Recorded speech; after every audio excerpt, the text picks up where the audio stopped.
શરૂઆતના તબક્કામાં પેટ્રોલના ભાવ વધતાની સાથે જ લોકો ડીઝલના વાહનો તરફ વળવા લાગ્યા હતા, પરંતુ ધીમે ધીમે ડીઝલના ભાવ પણ વધવા લાગ્યા અને ત્યાર પછી લોકો સીએનજી વાહનો તરફ દોડવા લાગ્યા। પરંતુ છેલ્લા કેટલાક દિવસોથી ડીઝલના ભાવ વધ્યા, તેના કારણે સીએનજીના ભાવ પણ વધી રહ્યા છે અને તેના કારણે જનતા ભારે પરેશાન છે અને તેમનું કહેવું છે કે આ મોંઘવારી કોઈ રીતે બંધ થવી જોઈએ, નહીં તો જનતા આમ જ રડતી રહેશે।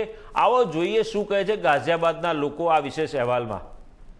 पहले पेट्रोल बढ़ा तो जनता डीजल की तरफ जाने लगी और अब डीजल पे भी रेट बढ़ गया तो अब लोग सीएनजी की तरफ रुख किया, पर अब सीएनजी पे भी लगातार तेजी हो रही है।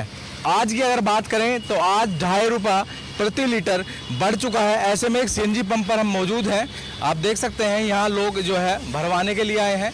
पहले आज की रेट की बात करेंगे, आखिरकार आज का रेट क्या है। 71 रुपये 67 पैसे आज का गाजियाबाद का ये दर्ज किया गया है। यहाँ कुछ लोग सीएनजी भरवाने के लिए आए हैं।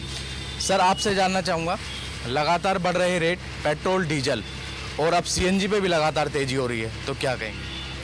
सर देखिए, इस पे गवर्नमेंट को कुछ ना कुछ तो एक्शन लेना ही चाहिए। मतलब डेली बेसिस पे अगर ये रेट बढ़ेंगे तो ये बहुत ही मुश्किल हो जाने वाला है। मतलब एक लिमिट होती है हर चीज़ के रेट बढ़ने के लिए।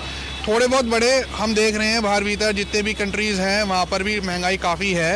हम समझ सकते हैं कि इस समय जो हालात चल रहे हैं सरकार को भी कहीं ना कहीं प्रेशर होगा, लेकिन फिर भी सरकार को ये भी देखना चाहिए कि जो लोग नॉर्मल जिनकी इनकम शट डाउन हुई है इस लॉकडाउन में या पीछे कोविड के दौरान, उनके तरफ को भी एक बार सरकार को देखना चाहिए और कुछ ना कुछ इसमें रियायत ज़रूर और रखनी चाहिए। एटलीस्ट यहाँ पर तो ये नहीं, यहाँ पे ये बंद कर देना चाहिए तेज़ी को। देखिए, जनता लगातार सरकार से कह रही है तो कहीं ना कहीं स्थिरता जो रेटों में आए, चौतरफा मार जो है जनता झेल रही है। लगातार महंगाई की चौतरफा मार आम जनता पे पड़ रही है। कुछ और लोग हैं, उनसे जानने की कोशिश करते हैं। सर आपसे जानना चाहूँगा, लगातार पेट्रोल डीजल और अब सीएनजी पे भी लगातार तेजी हो रही है, तो क्या कहेंगे? सर इसके बारे में क्या कहना चाहिए, जो मजदूर आदमी है उस पर ज़्यादा फ़र्क पड़ रहा है, गाड़ियाँ जो लेके आते हैं उन पर ज़्यादा फ़र्क है। पिछले ही 4 दिन में मैक्सिमम हमने उसमें सैटरडे में डलवाई थी 66 रुपये कुछ पॉइंट थी, और 2 दिन पहले वो डलवाई उसमें थी हमारी 68 रुपये कुछ हुआ, और फिर आज 71 रुपये पॉइंट कुछ पैसे हो गई है। इसकी देखे हुए तो और ज़्यादा बढ़ते हुए इसका मतलब है गाड़ी चलाना मुश्किल हो जाएगा। क्या आप रेट बढ़ाएंगे? सर नहीं, इसके बारे में ये कहना चाहूँगा, रेट जो बढ़ रहा है वो गलत बढ़ रहा है, क्योंकि इसमें जो है कस्टमर का ही नुकसान है, क्योंकि वो अपनी गाड़ी लेता है फ़ायदे के लिए, उसमें उसे नुकसान होता है। वो बढ़ती हुई उसको रेट को देखकर वो अपनी गाड़ी कैसे चला पाएगा, वो अपने किराए से ही जाना फिर पसंद करेगा। घर कैसे चला रहे हैं, क्योंकि लगातार रेट बढ़ रहे हैं, चाहे वो सब्जी हो या फिर फल हो, सभी चीज़ों पर रेट बढ़ रहे हैं, क्या कहें? मैं कहना क्या चाहेंगे, देखिए वो बहुत ही ज़्यादा रेट बढ़ने की प्रॉब्लम हो चुकी है, क्योंकि हमारी जो वो है सरकार, उसने जो इलेक्शन से पहले जो रेट थे उससे नीचे करा था। इलेक्शन के टाइम पे सारे रेट डाउन हो गए थे, लेकिन इलेक्शन होने के बाद फिर दोबारा से उसकी गति बढ़ती जा रही है। हमारी जो आर्थिक व्यवस्था और ऊपर होती जा रही है, उससे क्योंकि गरीब आदमी घर नहीं चला पाएगा इस बारे में।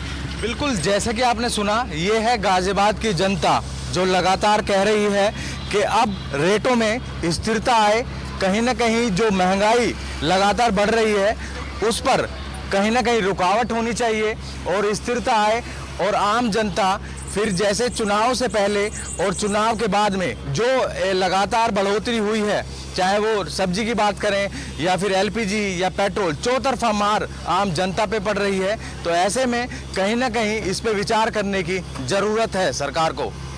गाजियाबाद से अनिल चौधरी, इंडिया न्यूज़।